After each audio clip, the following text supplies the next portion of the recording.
السلام علیکم ورحمۃ اللہ وبرکاتہ۔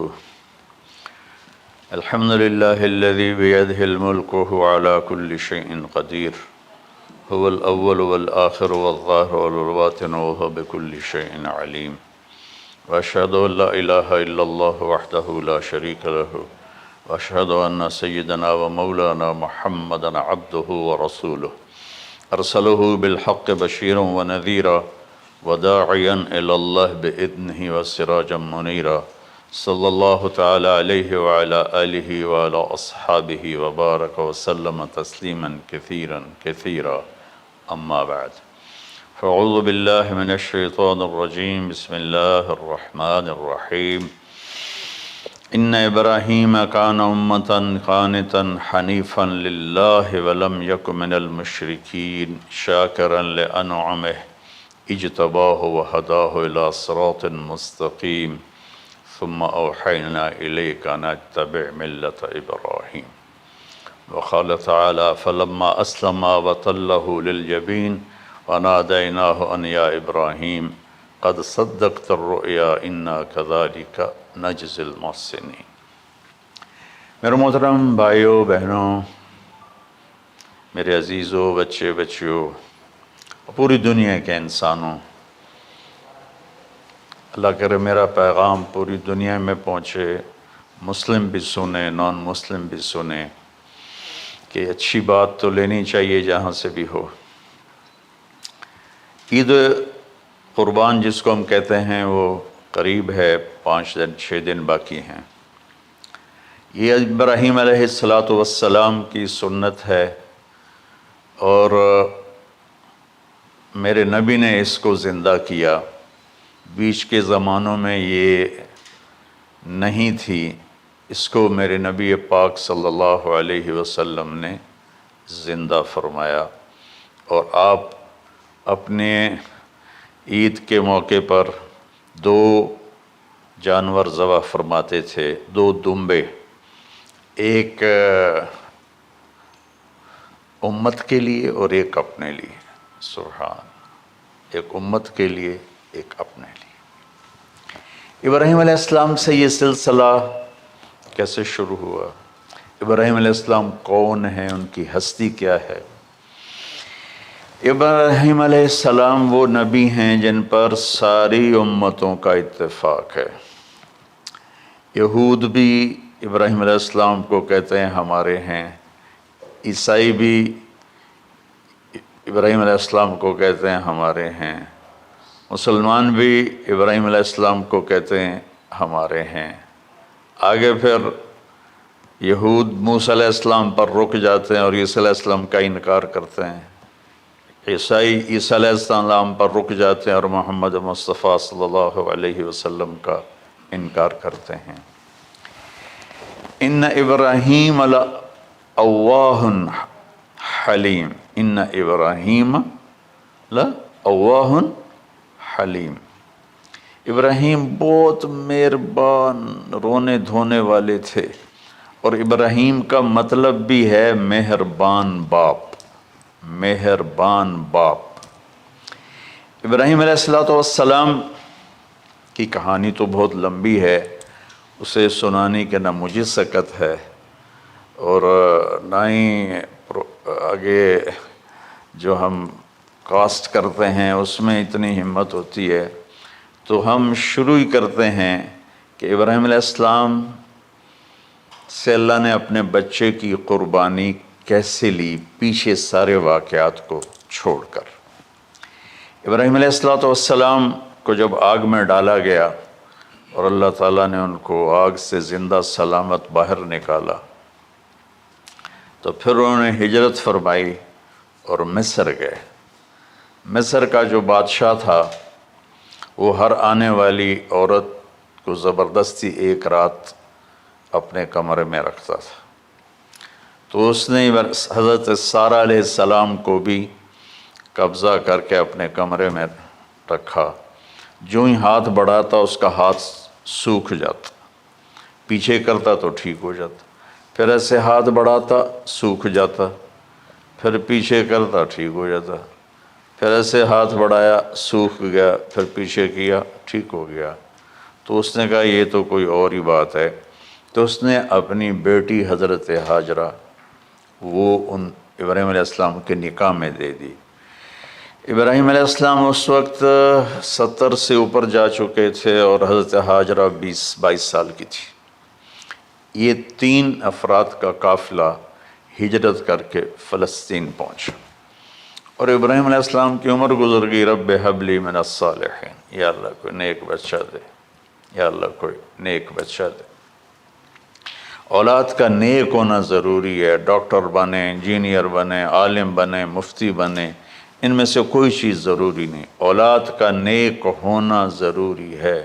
اور اس کے لیے والدین کو ٹائم دینا پڑے گا، والدین کو محبت دینی پڑے گی، والدین کو گود دینی پڑے گی، والدین کو شفقت دینی پڑے گی، ورنہ اولاد اور ماں باپ 2 کنارے بن جائیں گے۔ کچھ تقریباً 84 سال کی عمر میں اللہ تعالیٰ نے حضرت ہاجرہ سے بیٹا دیا، سارہ کی بجائے ہاجرہ سے بیٹا دیا۔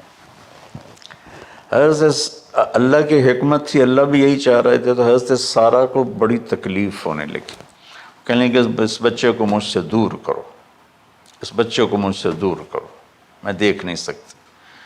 تو جبریل آئے کہ اللہ تعالیٰ بھی فرما رہے ہیں کہ اسے یہاں سے دور کرو۔ کہ کہاں لے جاؤں؟ کہ یہ ہم بتائیں گے کہاں لے جانا ہے۔ تو جبریل انسانی شکل میں اونٹ پہ سوار ہو کر تشریف لائے، اور پیچھے حضرت ابراہیم علیہ السلام اپنی اونٹنی پر، بچہ بیگم، اور آگے جبریل رہبر کے طور پر۔ فلسطین سرسبز ہے، کہیں خشک ہے، لیکن پانی ہے، اچھی آبادی ہے۔ چلتے چلتے چلتے چلتے 1 مہینہ کا سفر کرنے کے بعد جب وہ علاقہ شروع ہوا جہاں کالے پہاڑ، کالے پتھر، کوئی پتا نہیں سبزے کا اور کوئی نشان نہیں پانی کا، وہاں سے چلتے چلتے چلتے 4 پہاڑوں کے اندر ایک وادی سی آئی۔ جب وہاں پہنچے تو جبریل کہنے لگے اللہ کے نبی یہاں ہاجرہ اور اسماعیل کو چھوڑ دیں۔ جب وہ آگ میں جا رہے تھے نا ابراہیم علیہ السلام، تو ایک لفظ نہیں بولے، بس نے کہا حسبی اللہ و نعم الوکیل۔ لیکن جب جبریل نے کہا یہاں چھوڑ دیں تو ایک دم بولے یہاں کیسے چھوڑ دوں، یہاں تو کچھ بھی نہیں ہے، یہ کیسے رہیں گے؟ کہ یہ آپ کے رب کی منشا ہے، یہاں اللہ کا گھر بنے گا، یہاں اس بچے کی نسل سے ایک آخری نبی پیدا ہوگا جو پورے عالم کو روشن کرے گا، آپ چھوڑ دیں۔ تو وہ وہاں 3 دن رہے، ان کے لیے ایک چھپر سا بنایا لکڑیاں کاٹ کے، یا 2 دن رہے یا 1 دن، یہ تو کوئی تحقیق کوئی نہیں ہے، لیکن ایک چھپر سا ان کو بنا کے دیا ایسے، یعنی اس ایک اوپر وہ لکڑیوں کی چھاؤں کر دی اور نیچے ایسے بانس سے گاڑ دیے اور چل پڑے۔ تو حضرت ہاجرہ فرمانے لگے آپ کہاں جا رہے ہیں؟ اتنا بڑا امتحان تھا کہ جواب نہیں دینا، بس چپ کر کے چلو۔ انہوں نے پھر پوچھا آپ مجھے چھوڑ کے کیوں جا رہے ہیں؟ آگے سے خاموشی۔ چلتے چلتے 3 میل تک وہ اس طرح چلی۔ جب وہ کدئی پہنچیں تو اس وقت ان کو خیال آیا یہ اللہ کے نبی ہیں، کہیں ان کو اللہ نے نہ کہا۔ تو ان کا اللہ امرک، کیا آپ کو اللہ نے کہا کہ مجھے چھوڑ دیں؟ کہنے لگے ہاں، یوں کیا۔ ایک دم ایک نئی ہاجرہ نے جنم لیا، کہ اذن، یوں گردن، اذن لن یضیعنا اللہ، جاؤ پھر میرا اللہ مجھے ضائع نہیں کرے گا۔ ابراہیم علیہ السلام بوجھل دل کے ساتھ پیدل چل رہے تھے، دونوں میاں بیوی اونٹنی پہ سوار ہوئے، اور وہ اپنے بچے کو گود میں لے کر ایسے کھڑی ان کو دیکھ رہے تھے۔ یہ کوئی مہینے کے لیے نہیں جا رہے تھے، پتہ نہیں ہے کب واپس آئیں۔ اج دے وچھڑے قد ملن گے، جانے رب رحمان۔ دیکھتی رہیں۔ پھر انہیں ایسے پہاڑی کے اوپر چڑھے کہ اونٹ نیچے اتری، تو پھر انہوں نے منہ موڑا اور واپس اس وادی کی طرف چلیں۔ کیا وقت تھا، صبح تھی، شام تھی۔ جو ابراہیم علیہ السلام غائب ہوئے تو ایک دم آپ نے اونٹنی کا منہ موڑا ادھر ہی اور کہا ربنا انی اسکنت من ذریت بواد غیر ذی زرع ربنا لیقیموا الصلاۃ۔ کیا درد ہے! آپ اندازہ لگاؤ، ایک آدمی کو 84 سال کی عمر میں بیٹا ملے اور پھر اسے ایسے جنگل بیابان میں چھوڑ دیا جائے، تو ان کے دل پہ کیا بیت رہی ہوگی۔ یہ اس دعا میں وہ درد ہے جو میرے بھی آنسوں نکل رہے ہیں۔ ان کو 3 دفعہ قصہ سنا چکا۔ اے اللہ، تیرے ہی کہنے پر، تو جو میرا رب ہے، یا اللہ نہیں کہا، اللہم نہیں کہا، ربنا، یا اللہ تو تو مہربان ہے، اس میں بھی کوئی تیری مہربانی ہوگی، تیری محبت ہوگی، تیری شفقت ہوگی۔ انی اسکنت من ذریت، میں نے چھوڑ دیا اپنی اولاد کو، یا اللہ میں نے وہاں چھوڑا جہاں نہ پتہ ہے، نہ دانہ ہے، نہ پانی ہے، تو جان اور یہ جانے۔ اس درد بھری دعا نے عرش کو بھی ہلا دیا تھا، اور آپ نے منہ موڑا۔ اس باپ کو سوچو جو ہر قدم پہ اپنے معصوم بچے سے دور ہو رہا ہے، اور اس ماں کو سوچو جو ہر قدم پہ اپنے خامن سے دور ہو رہی ہے۔ ابراہیم کی منزل تو آگے گھر ہے، 2 بیویاں اور ہیں، ادھر تو پتھروں کے ساتھ دوستی ہے۔ جب ہاجر، میں ایک دفعہ میں ایسے سوچ میں بیٹھا، میں اتنا رویا۔ میں نے کہا جب وہ ہماری ماں ہاجرہ وہاں اکیلی بیٹھی ہوگی، وہ چاروں طرف اونچے اونچے پہاڑ تھے، اور اندر بیٹھنے والے کو باہر کا پتہ نہیں، باہر والے کو اندر کا پتہ نہیں۔ تو شام ڈھلی ہوگی تو اندھیری رات نے کیا ظلم ڈھایا ہوگا، کالے پہاڑوں کا اندھیرا، اندھیری رات کا اندھیرا۔ تارے بھی حیران ہوں گے، یہ کون بی بی بیٹھی ہوئی ہے۔ ستارے روزانہ ہی نکلتے تھے، لیکن آج وہ ایک نیا تماشا دیکھ رہے ہیں کہ ایک معصوم شہزادی ایک معصوم بچے کو گود میں لے کے بیٹھی ہے، کون اسے یہاں چھوڑے۔ چاندنی رات ہی تو چاند بھی حیران ہو رہا ہوگا، یہ کیا ہو رہا ہے، یہ کیا ہو رہا ہے، یہ کیا ہو رہا ہے۔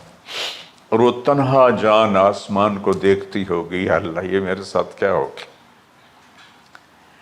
وہ رات کیسی، پہلی رات کیسی گزری ہوگی حضرت ہاجرہ پر۔ یہ ہمارے تبلیغ والے 3 دن کے لیے جاتے ہیں، بیویاں شور مچا دیتی ہیں، چھوڑ کے جاندے پہ وہ، چھوڑ کے جاندے پہ۔ اس ہاجرہ کو سوچو جس پر اندھیری رات تھی، اور اسے کچھ پتہ نہیں تھا میرے ساتھ کیا ہونے والا ہے۔ جب دن چڑھا تو سورج نے دیکھ کر اس کی آنکھیں پھٹ گئیں کہ یہ کیا ہے۔ وہ تو کسی پہ رحم نہیں کرتا، اس کی آگ نے پتھروں کو تپایا، میری ماں ہاجرہ کے چھپر کو تپایا اور تڑپا کے رکھ دیا۔ ایک چھوٹا سی مشکیزہ تھا پانی کا، اس سے گھونٹ گھونٹ پی کے ان کے منہ میں بھی ڈال رہی تھی۔ اس مشکیزے پر 3 دن گزرے، پانی ختم ہو گیا۔ ہم 92 کے حج میں پھنس گئے مزدلفہ سے پہلے تو ہماری بس میں پانی کوئی نہیں تھا. جو اس وقت ہمارا حال ہو، ہمیں پتہ تھا 2-4 گھنٹے کے بعد پانی ہے، لیکن جو اس وقت بچے بھی تھے، چیخ و پکار تھی. ہاجرہ کی چیخیں کون سن رہا تھا؟ اور ادھر اسماعیل کی دھاڑ دھاڑ شروع ہو گئی، پیاس کی وجہ سے، بھوک کی وجہ سے. بے بس ماں دیکھ رہی ہے، میں کیا کروں؟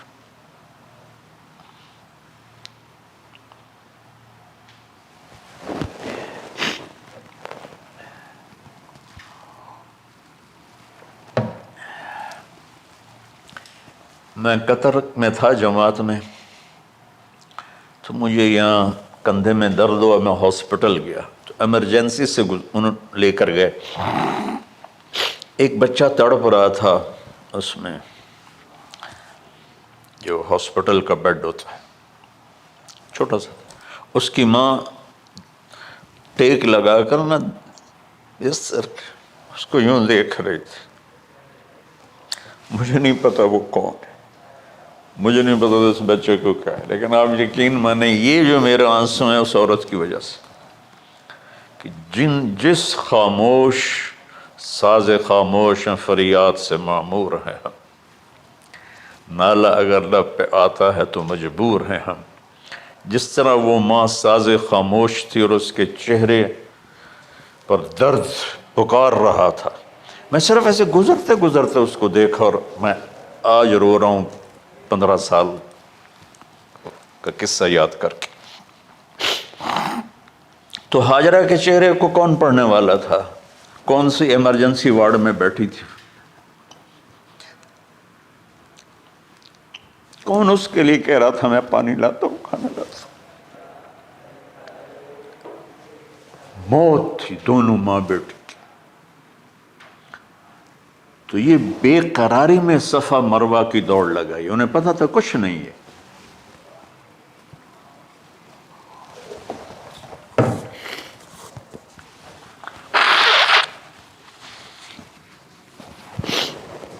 انہیں معلوم تھا کچھ نہیں ہے، لیکن وہ اس کو تڑپتے دیکھ نہیں پا رہے. وہ بھاگیں، صفا پہ چڑھی،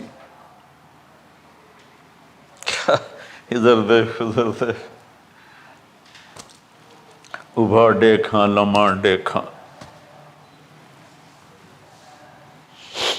ڈٹھی دل کو دیواں ٹیکاں، سجن مل سم کے مر پوساں. یہ ہماری سرائکی کا شاعری ہے. مشرق دیکھتے ہوں، مغرب دیکھتے ہوں، دائیں بائیں دیکھتے ہوں، کوئی ہے میری فریاد سننے والا. یہ حالت تھی اس وقت ام اسماعیل کی. نیچے اتری جہاں وہ ٹیوب لائٹس آتی ہیں، وہاں وہ نیچے ہو گئے اور بچہ غائب ہو گیا. تو دوڑ لگاتے. مصر کی شہزادی اور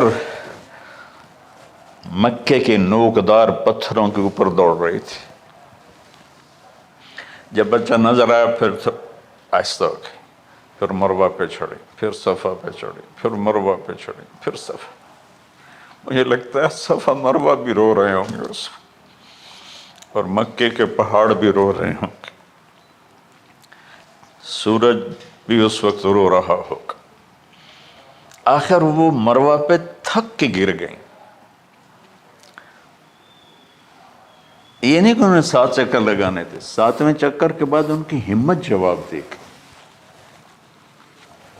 وہ گر گئیں اور ان کا جینا چاہا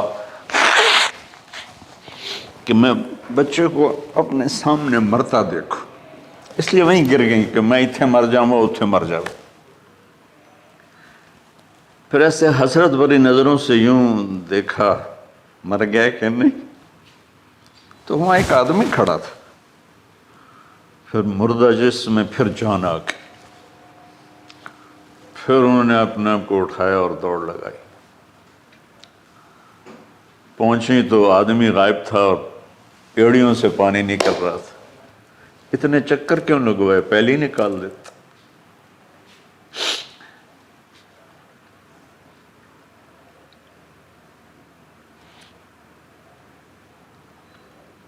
عاشق ہوں میں عشق کماں میں، دل رکھیں وانگ پہاڑاں ہو،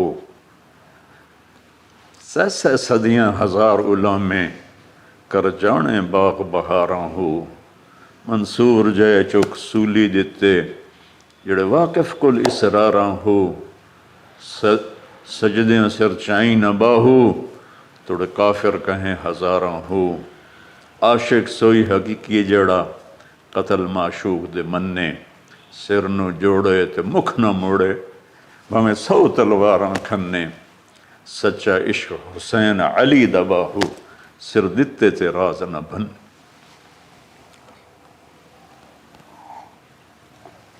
کوئی ابراہیم کا گلہ نہیں، شکوہ نہیں۔ یہ 7 چکر اور تڑپ اور درد، اس کے بعد پانی کیوں نکالا؟ پہلے کیوں نہیں نکالا؟ کہ عشق کا راستہ ہی ہے۔ میرے گھر کے راستے میں کوئی کہکشاں نہیں ہے، راستہ عشق اشقا سے۔ اشقا کہتے ہیں آکاس بیل جو درخت کو چمڑ جاتی پیلی، تو وہ درخت اس کا ایسا عاشق ہوتا ہے، سب کچھ اس کو کھلا کے خود خوش ہو کے جل کے بالن بن جاتا ہے۔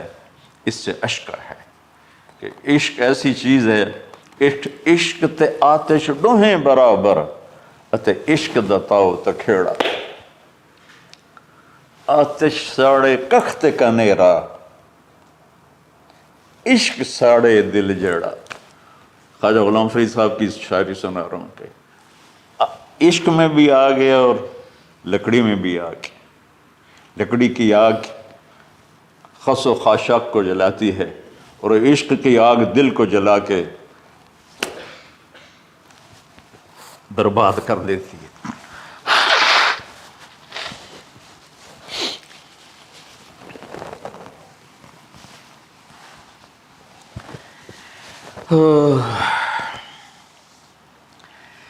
یہ دنیا میرے بھائی بہنوں امتحان کی جگہ ہے، ہم اسے جنت بنانا چاہتے ہیں، ہم یہاں اپنی مرضیاں پوری کرنا چاہتے ہیں۔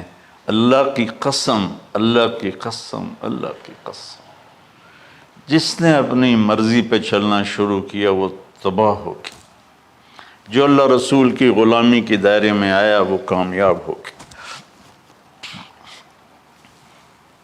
دیکھا تو پانی ابل رہا ہے، ابل رہا ہے، ابل رہا ہے، فوارے مار رہا ہے۔ تو اس وقت عبرانی لینگویج تھی تو ان کا زمزم زمزم، ٹھہر جا ٹھہر جا ٹھہر جا۔ وہ نیچے زور، اللہ کو بھی یہی منظور تھا، وہ نیچے زور۔ میرے نبی نے فرمایا اگر میری ماں زمزم نہ کہتی تو پورے عرب کو یہ پانی سیراب کر دیتا۔ اور آپ حیران ہوں گے، آج کل تو بہت زیادہ ایڈوانس ہے سائنس، تو سعودی گورنمنٹ نے کہ یہ اس کا سورس کیا ہے، یہ پانی کہاں سے آ رہا ہے، طائف تک ساری زمین کو کھنگالا، کوئی اس کا پیچھے سے لنک نہیں ہے۔ کہیں چشمہ ہوتا ہے نا تو پیچھے لنک ہوتا ہے، کہیں سے پانی نکل ہوتا ہے پیچھے سے لنک ہوتا ہے۔ زمزم کا کوئی لنک نہیں۔ جو ہی موٹر چلاتے ہیں تو 8-9 جھرنے ہیں سوراخ، وہاں سے پانی ابل ابل کے آنا شروع ہو جاتا، اور جو ہی موٹر بند کرتے تو وہ جھرنوں کا پانی بند ہو جاتا۔ اس میں نہ مچھر ہے، نہ اس میں کوئی کیڑا ہے، نہ کوئی مکوڑا ہے، پاک صاف پانی، زمزم زمزم۔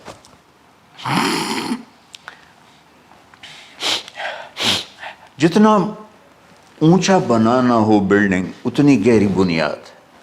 اس ماں بیٹے سے محمد مصطفیٰ نے آنا ہے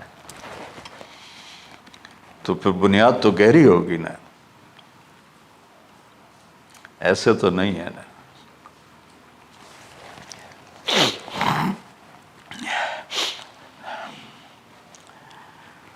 تو چونکہ محمد مصطفیٰ صلی اللہ علیہ وسلم کو اس بچے اور اس ماں سے اللہ نے وجود دینا، پیچھے ابراہیم والد ہیں دینا، ابراہیم علیہ السلام کی نسل میں 4000 انبیاء آئے، بنو اسرائیل میں 4000 اور حضرت اسماعیل علیہ السلام کا ایک ہی جو 1.25 لاکھ پہ بھاری نہیں ہے بلکہ کل کائنات پہ بھاری ہے اللہ کے بعد۔ تو اس لیے پسائی ہوئی یہ جو بناتے ہیں اپنی باڈیز، وہ اپنی کتنی پسائی کرتے ہیں، وزن اٹھاؤ، دوڑو، وہ کیا کیا اپنے آپ کو مشقت میں ڈالتے ہیں، تب جا کے وزن وہ نکھر کے آتے ہیں۔ یہاں کوئی آبادی نہیں تھی، یمن سے لوگ جاتے تھے شام تجارت کے لیے،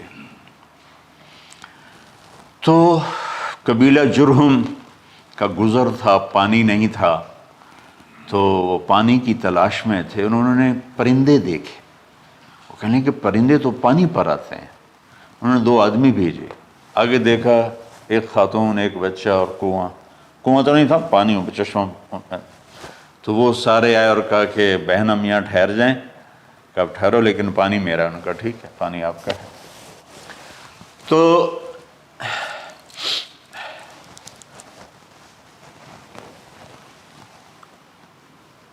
ایک سال کے بعد اجازت ملی، جاؤ مل کے آؤ،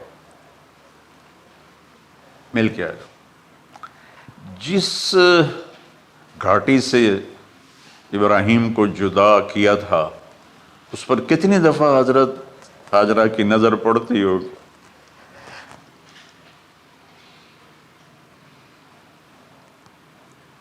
اگر آپ اس کو فیل کریں تو یہ قصہ بیان ہی نہیں ہو سکتا، بس رونا ہی پڑے گا۔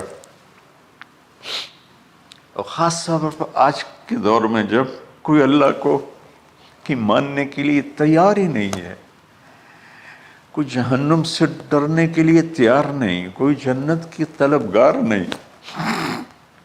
1 سال کے بعد اونٹنی کا سر نظر آیا تو دل اچھل کے آسمان کو جا لگا کہ میری آنکھوں کی ٹھنڈک آ گئی، میرے سر کا سایہ آ گیا، میرے بیٹے کی چھاؤں آیا۔ وہ اونٹنی بٹھائی، کہا تشریف لائیے، کہنے لگے اترنے کا حکم نہیں ہے، صرف ملاقات۔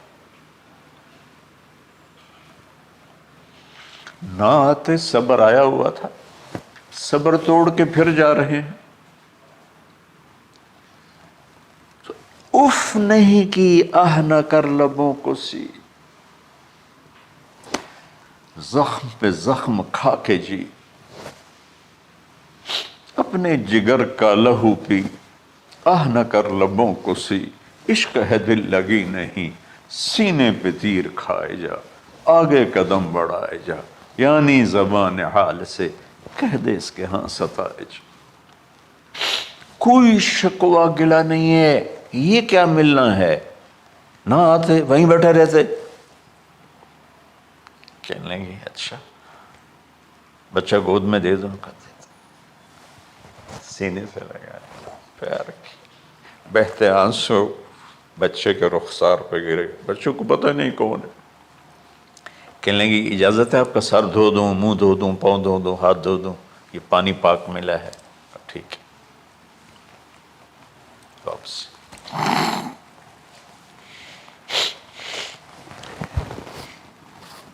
فلما بلغ معه السعی، جب وہ بچہ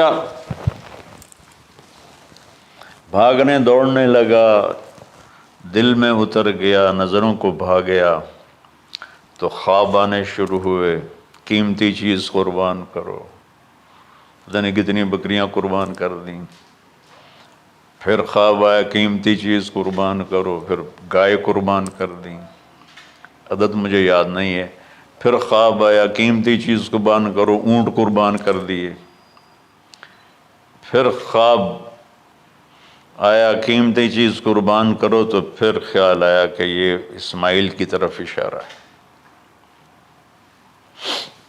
1500 کلومیٹر ہے، 1 مہینے کا اونٹ کا سفر ہے، چھری لے کر ایک باپ بچے کو ذبح کرنے جا رہا ہے، اس مہینے کے ہر منٹ نہیں، ہر سیکنڈ میں اس کے دل پہ کیا گزر رہی ہوگی، کس لیے جا رہا، ساری دنیا پھرتے ہیں، جب گھر واپس آنے کا ہوتا ہے تو خوش ہو رہے ہوتے ہیں کہ پاکستان جا رہے ہیں، پاکستان جا رہے ہیں۔ کتنی دفعہ اللہ نے دنیا پھرائی یہ، اور اس باپ کی عمر اب 92 سال ہو چکی، 92 سال مولانا صاحب، اس کی اونٹنی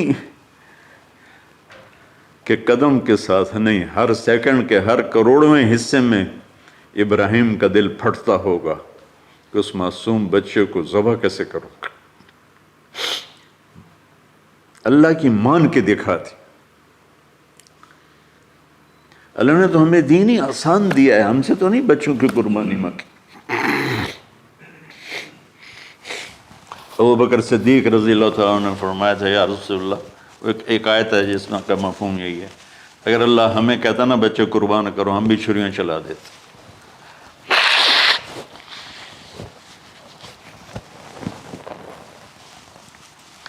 تو میں اس تصور میں جب ڈوبتا ہوں میں رونا شروع کر دیتا۔ عاصم کا بازو ٹوٹا، 6 سال کا تھا، اس کو جوڑ رہے تھے تو اس کی چیخیں نہیں کر رہی تھی، میں باہر نکل گیا، مجھ سے چیخیں سنی نہیں گئی، حالانکہ اس کا علاج کرنے کے لیے کر رہے تھے۔ اور یہ 92 سال کی ہستی بڑھاپے میں 1 مہینے کی اذیت برداشت کرتے ہوئے جا رہے ہیں کہ بیٹا ذبح کرنا ہے، بیٹا ذبح کرنا ہے، بیٹا ذبح کرنا ہے۔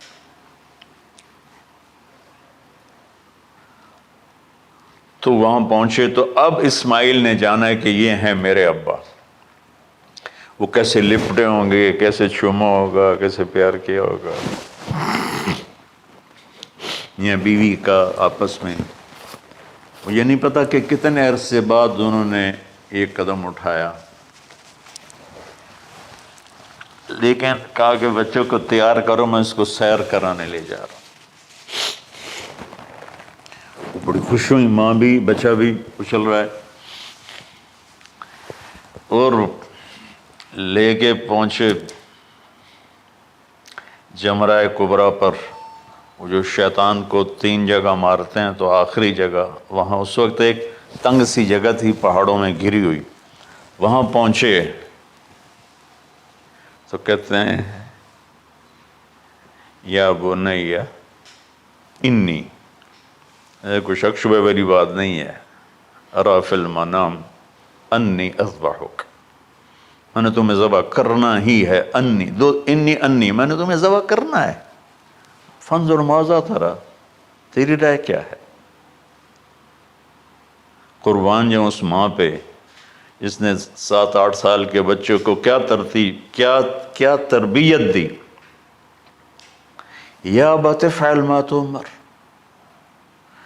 یعنی یا ابت افعل، بیچ میں کوئی حرف نہیں، کوئی عطف نہیں، یا ابت افعل بما تؤمر ستجدنی انشاء اللہ من الصابرین۔ اس عمر میں اپنی قربانی کو اللہ کے ساتھ جوڑا، ابا کرو آپ۔ یہ جب ماں اپنے بچے کو فوکس کر، آج کی مائیں، میں گلہ کرتا ہوں آپ کے والدین سے، میں گلہ کرتا ہوں، انہوں نے اپنی اولاد کو فوکس نہیں کیا، یہ اپنے دھندوں میں اتنا پھنسے ہوئے ہیں، اپنے کاموں میں، اس بدبخت یہ کیا فون ہے، کیا کہتے ہیں اس کو، اسمارٹ فون، سیمسنگ موبائل، اس میں اتنا گم ہو گئے ہیں کہ بچے اگنور ہو گئے ہیں۔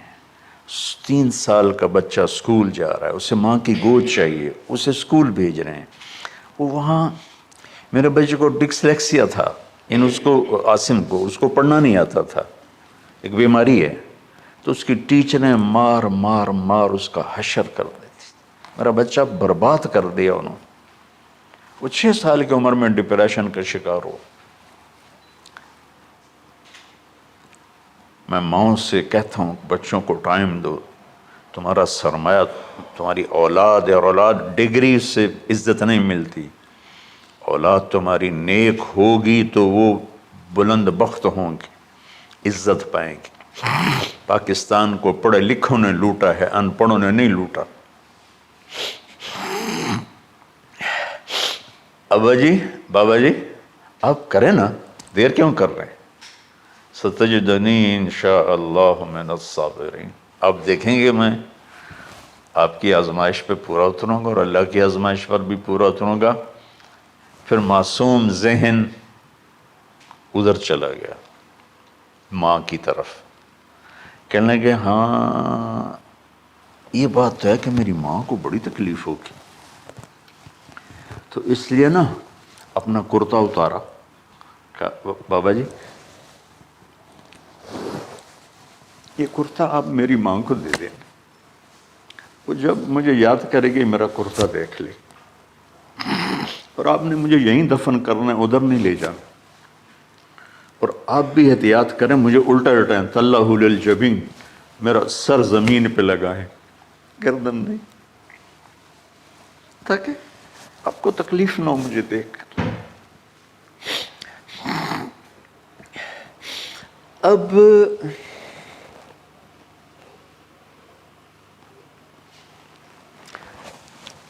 میں تو مرغی ذبح ہو رہی ہوں نا تو اس کو تڑپتے نہیں دیکھ سکتا۔ قربانی کے لیے مفتی صاحبان کہتے ہیں کہ اوپر کھڑا ہونا چاہیے، خود کرے یا اوپر کھڑا ہو، میں نہیں کھڑا ہو سکتا۔ جانور جب تڑپتا ہے تو مجھے کچھ ہونے لگتا، تو میں بچوں کو بھیجتا ہوں جاؤ قربانی پہ کھڑے ہو۔ جیسے ابراہیم علیہ السلام کا تصور کر کے میری چیخیں نکل کہ انہوں نے جب ان کی کمر پہ گوڈا رکھا ہوگا یوں کر کے، ہاتھ باندھے، پاؤں باندھے، اور سر کے بال یوں اٹھا کے یہاں لائے ہوں گے سر کو، اور چھری یہاں رکھی ہوگی، کیا کیفیت؟ تو یوں آسمان کو دیکھ کر کہ یا اللہ کیا تم مجھ سے ناراض ہو گیا کہ میرے دل میں اسماعیل زیادہ اتر گیا ہے؟ یا اللہ ایسا کبھی نہیں ہے، یا اللہ یا میرا کوئی امتحان تو لے رہا ہے، یا اللہ تیرے اوپر سب کچھ قربان ہے، اور یوں چلائی، اور اللہ تعالیٰ نے چھری کی کیا حیثیت ہے، اس نے چلنے سے انکار کر دیا، پھر چلائے، پھر چلائے۔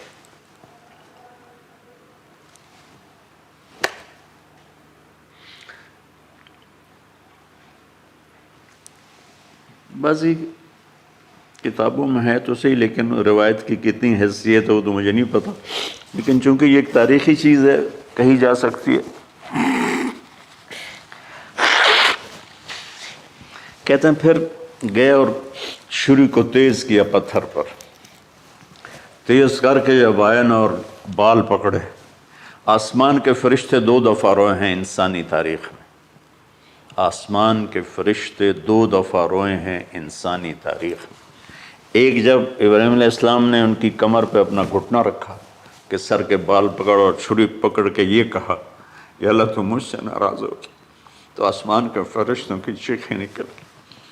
اور ایک جب اللہ کے نبی کو طائف میں پتھر پڑے کہ اللہ من یشکو الیک ضعف قوتی، تو آسمان کے فرشتوں کی چیخیں نکل گئی۔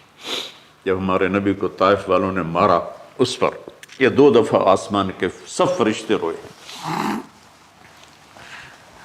تو پھر اللہ نے کہا بس، نادیناہ ان یا ابراہیم قد صدقت الرؤیا انا کذلک نجزی المحسنین، ابراہیم تو پاس ہو گیا ہے۔ چھری چل گئی، اور آنکھوں پر تو پٹی تھی، چھری چل گئی، پٹی کھولی تو سامنے کبش تھا، دمبا اور اسماعیل اور جبریل کھڑے ہوئے تھے۔ اس جانور کی قربانی ایک علامت ہے، اس قربانی سے ایک پیغام ہے کہ اپنے غلط جذبات کو اللہ پر قربان کر دو۔ ہم سے اللہ نہیں کہہ رہا بچے قربان کرو، ہم سے کہہ رہا غلط جذبات قربان کرو۔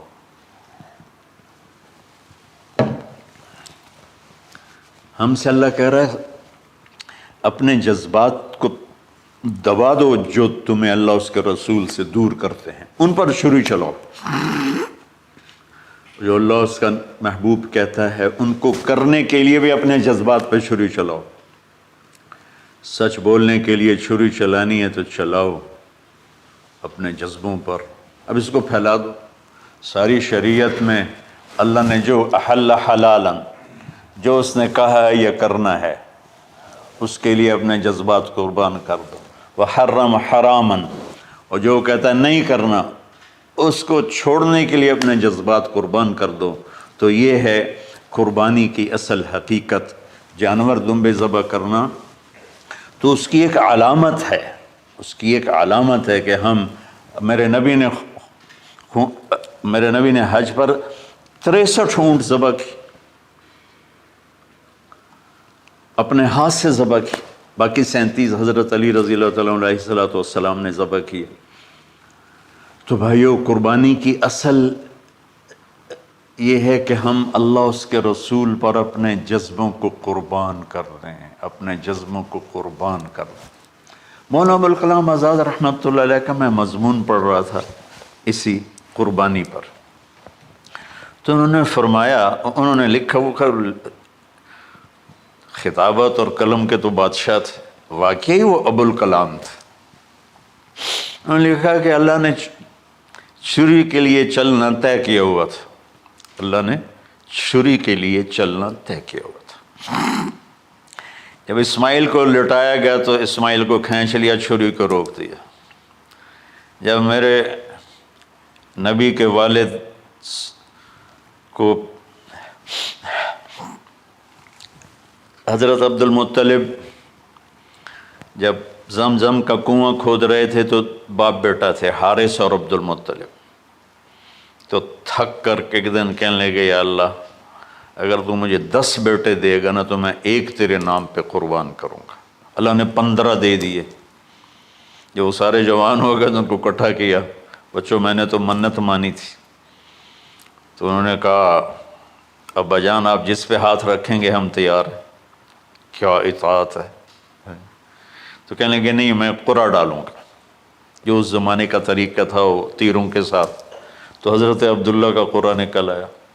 حضرت عبداللہ سب سے زیادہ محبوب، تو انہوں نے ہاتھ پکڑا، چھرا اٹھایا. عمر بن عاص رضی اللہ عنہ کے والد عاص بن وائل ایک بہت بڑا کام کر گیا، وہ سامنے آ کے کھڑا ہو گیا. کہنے لگا یہ کام نہیں ہوگا. انہوں نے کہا یہ سردار کا بول ہے. کہا آگے بھی سردار کھڑا ہوا ہے، میں یہ ظلم نہیں ہونے دوں گا. سارے مکے والے اس کے ساتھ ہو گئے، عبد المطلب اکیلے رہ گئے. انہوں نے کہا وہ جو ہے نا قطبہ کاہنہ نجران میں، وہ جو فیصلہ کرے گی یا عصفان میں وہ مانوں گا. کہا چلو. تو عصفان یا نجران گئے قریش مکہ کے سردار. تو اس کاہنہ عورت، جیسے آج اس زمانے کی جج ہوتی تھی، مرد بھی عورت میں، اس نے کہا کہ تم لوگ قتل کا معاوضہ کیا لیتے ہو؟ کہ 10 اونٹ. کہ اچھا ایسا کرو، ایک تیر پہ لکھو عبداللہ اور ایک پہ لکھو 10 اونٹ اور قرعہ ڈالو. اگر اونٹوں کا قرعہ نکل آئے تو جتنے اونٹ لکھے ہیں وہ ذبح کر کے عبداللہ کو چھوڑ دو، اور اگر عبداللہ کا نام نکلے تو ہر دفعہ 10 اونٹ بڑھا دو. تو وہ سارے بڑے خوش ہو گئے. تو عبد المطلب نے احتیاطاً 100 اونٹ پہلے کھڑے کر لیے صفا کے ساتھ، اور حرم شریف میں اکٹھے ہو گئے. اور وہ جو تیروں سے کرتے تھے تو الانصاب غالباً اس کو کہتے ہیں، ایسا ہی ہے نا. ہاں. تو وہ 10 اونٹ عبداللہ، اس نے جو قرعہ اندازی میں والے جو پھینکا تو نکلا عبداللہ. تو وہ 10 اونٹ اس نے پہلے الگ کھڑے کیے تھے تو 20 کر دیے. پھر قرعہ ڈالا تو عبداللہ، پھر 10 اور کر کے 30 کر دیے. پھر قرعہ ڈالا تو عبداللہ، پھر 10 اور کی تو 40 ہو گئے. پھر قرعہ ڈالا تو عبداللہ تو 50 ہو گئے. پھر قرعہ ڈالا تو عبداللہ تو 60 ہو گئے. مکے والوں کی آنکھیں پھٹنے لگی، پسینے آنے لگے. پھر قرعہ ڈالا عبداللہ تو 70 ہو گئے، 80 ہو گئے. 90 جب ہوئے تو سب کی آنکھیں باہر نکل آئیں کہ اب پیچھے تو اونٹ ہی ختم ہو گئے. تو پھر قرعہ ڈالا 100 پر تو نکلا 100 اونٹ. تو سب نے نعرے لگائے. تو عبد المطلب کہنے لگے نہیں میں ایک دفعہ اور کروں گا. کیا تو پھر 100 اونٹ. پھر سب نے نعرے لگائے، کہا نہیں میں ایک دفعہ اور کروں گا. پھر کیا تو 100 اونٹ. تو پھر عبد المطلب نے حضرت عبداللہ کو آزاد کیا، 100 اونٹ خود ذبح کیے. تو ابوالکلام آزاد رحمۃ اللہ علیہ فرماتے ہیں دوسری دفعہ وہ چھری چلنے لگی حضرت عبداللہ پر۔ ایک واقعہ بھی اس کے ساتھ عجیب ہے۔ آپ بازار میں جا رہے تھے حضرت عبداللہ، تو سامنے سے ایک نا پہلی کتابوں کی عالم عورت آ گئی۔ اس نے اسے دیکھا تو کہا عبداللہ تیری جان بچانے پہ 100 اونٹ ڈگے تھے نا؟ کہاں؟ کہ ایک رات میرے ساتھ گزار لے 100 اونٹ میں دوں گی۔ تو اس نے نور نبوت دیکھا یہاں، تو آپ نے کہا نہیں میں عزت دار ہوں، میں یہ کام تو نہیں کر سکتا۔ تو پھر فرمایا کہ اللہ نے اسماعیل کو نکالا، عبداللہ کو نکالا، لیکن چھری نے چلنا تھا۔ جب حسین کی باری آئی تو اللہ نے چھری کو کہا چلو، اور وہ کاٹتے چلی گئی۔ کیا جرم ہولی کی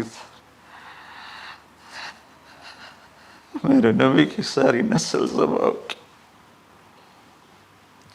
کتنا کہا اذکرکم فی اہل بیت، اذکرکم فی اہل بیت، اذکرکم فی اہل بیت۔ صرف 60 سال بعد امت نے 89 سمیت 72 انسان ذبح کر دی کہ جنازے بھی نہ پڑھنے تھے۔ اقبال نے کہا تھا نا قتل حسین اصل میں مرگ یزید ہے، اسلام زندہ ہوتا ہے ہر کربلا کے بعد۔ اللہ سے محبت کرو، اللہ کے نبی سے محبت کرو، اللہ کے نبی کے گھرانے سے محبت کرو، اللہ کے نبی کے صحابہ سے محبت کرو، اللہ کے نیک بندوں سے محبت کرو۔ عید قربان کا فلسفہ ہے اللہ اس کے رسول کی اطاعت پہ قربان ہو جانا۔ عید قربان کا فلسفہ ہے اللہ اس کے رسول کی اطاعت میں اپنے جذبات پہ چھری چلا دینا۔ عید قربان کا فلسفہ ہے اللہ اس کے رسول کی اطاعت کے سامنے گردن کو جھکا دینا، اور اس کے لیے جس بھی کڑے امتحان سے گزرنا۔ ہم اللہ نہ کرے ہم امتحان نہیں مانگتے، یا اللہ نہیں مانگتے، یا اللہ نہیں مانگتے، عافیت مانگ، عافیت مانگ۔ تو میرے بھائی بہنوں، ہم اللہ کی بارگاہ میں جھکے، ہم اللہ کی بارگاہ میں جھکے، اس کے رسول کی بارگاہ میں جھکے، تاکہ ہمارا یہ جہان بنے وہ جہان بنے۔